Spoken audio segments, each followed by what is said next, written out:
आपकी सभा में जो मुझे विषय दिया गया है उस पर मैं बोलूंगा, लेकिन जिसे हम गोधरा समझते थे और जिस गोधरा में 2002 में 1400 साल पहले ऊंट की पीठ पर खड़े होकर के खजूर तोड़ने वाली संस्कृति ने जो हाल किया वो पूरी दुनिया ने देखा। लेकिन मुझे यहां पर आकर पता चला कि इसका नाम गोधरा नहीं है, इसका नाम गौधरा है। जैसे प्रयाग का नाम अल्लाहाबाद हो गया था, अयोध्या का नाम फैजाबाद हो गया था, आज से जो लोग भी मेरी बात सुन रहे हो, जहां तक भी मेरी आवाज जा रही हो, आज के बाद से इसको गोधरा नहीं कहना है, गौधरा कहना है।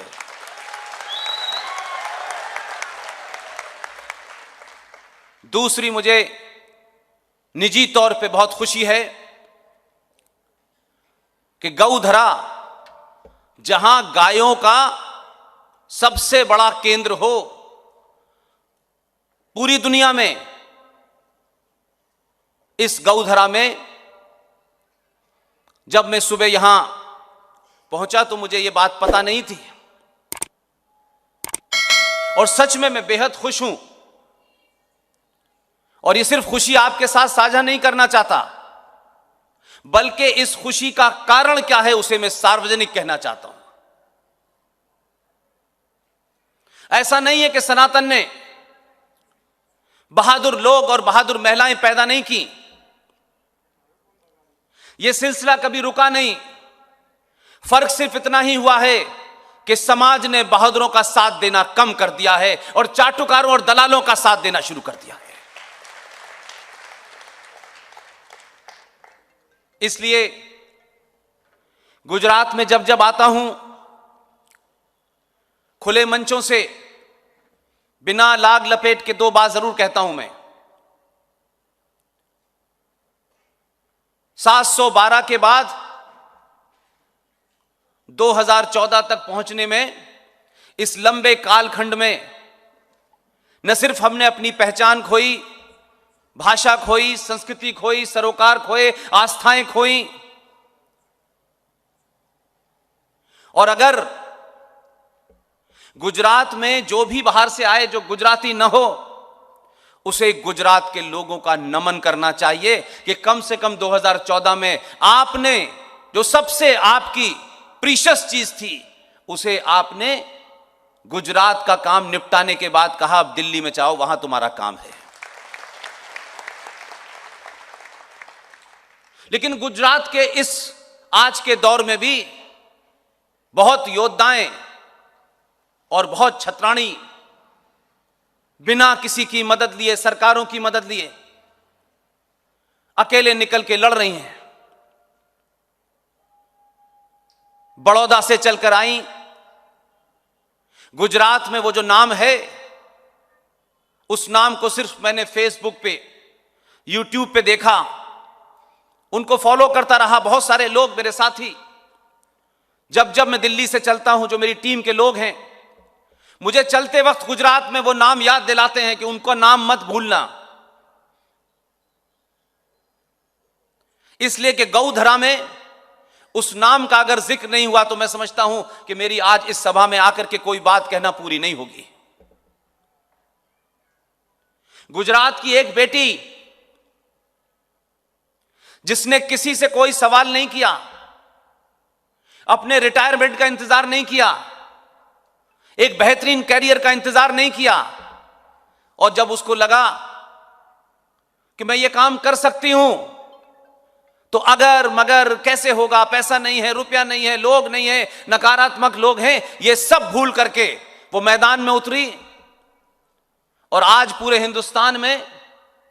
एक ही नाम है, और उसका जिक्र इसलिए जरूरी है कि ये गौधरा गायों का केंद्र है, और गायों को बचाने वाली, रात के अंधेरे में बड़े बड़े 1400 साल पहले जो लोग आए थे, जिनकी संस्कृति में सिर्फ काटना ही लिखा था, चाहे वो इंसानों को काटें चाहे गायों को काटें, उनको खुली चुनौती दी और सनातन संस्कृति की जो सबसे महत्वपूर्ण, सबसे आदरणीय, सबसे प्रिय, हमारी भावनाओं, हमारी आस्थाओं के केंद्र में जो गाय बचती है, उसकी रक्षा करने के लिए नेहा पटेल बड़ौदा से यहां आई हैं। नेहा पटेल से मैं चाहता हूं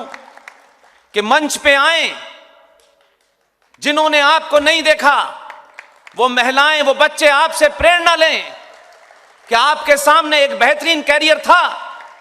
आप चुन सकती थी, दुनिया में नाम कर सकती थी, लेकिन अंग्रेजी बोलते हुए, अंग्रेजी भाषा का ज्ञान होते हुए, विश्व की राजनीति का ज्ञान होते हुए एक ऐसा मार्ग चुना जिसमें बहुत ज्यादा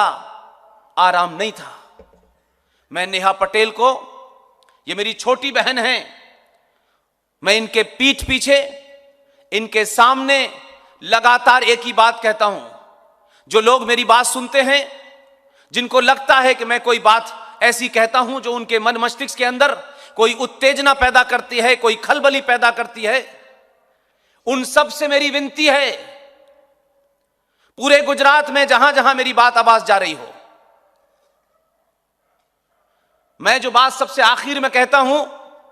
वो मैं नेहा पटेल के लिए कहना चाहता हूं। ये जो भी कुछ कर रही हैं, जो लोग इसके बारे में लिख सकते हैं लिखें, जो बोल सकते हैं वो बोलें, जो इनके आंदोलन को चिल्ला सकते हैं चिल्लाएं, और अगर इन तीनों कार्यों में से भी कोई कार्य नहीं कर सकते तो नेहा पटेल का कम से कम समर्थन करें, खुल के करें। यहां से यह आवाज जानी चाहिए कि जिन लोगों ने उन्हें किसी षड्यंत्र का शिकार बनाया था, उनके हाथ पैर कपकपाने लगे, इतनी दूर तक जाएं, और यह आवाज और आपकी तालियों की गड़गड़ाहट एक जगह है, मैंने सुना है, फूल बाजार, वहां तक भी जाए। कोई गलतफहमी न रहे किसी को कि नेहा पटेल अकेली है। नेहा पटेल के साथ पूरा गुजरात और देश के बहुत सारे लोग हैं। कर्नल आर सिंह साहब ने विशेष तौर पर मुझसे कहा है कि मेरी तरफ से उनको मुबारकबाद दीजिएगा, उनका मनोबल बढ़ाइएगा। मेरी टीम के हर सदस्य ने नेहा पटेल जी आपके लिए शुभकामनाएं भेजी हैं, और कोई मंच हिंदुस्तान में मुझसे खाली नहीं होगा जहां जहां मैं आपकी चर्चा नहीं करूंगा। जो लोग आपके विरोध में हैं उनको एक बार नहीं 10 बार बहुत नम्रता के साथ निवेदन भी करता हूं और चेतावनी भी देता हूं। जो लोग सरकारी पद पे हैं वो अपने पद अनुसार आचरण करें, पुलिस अपना काम करे,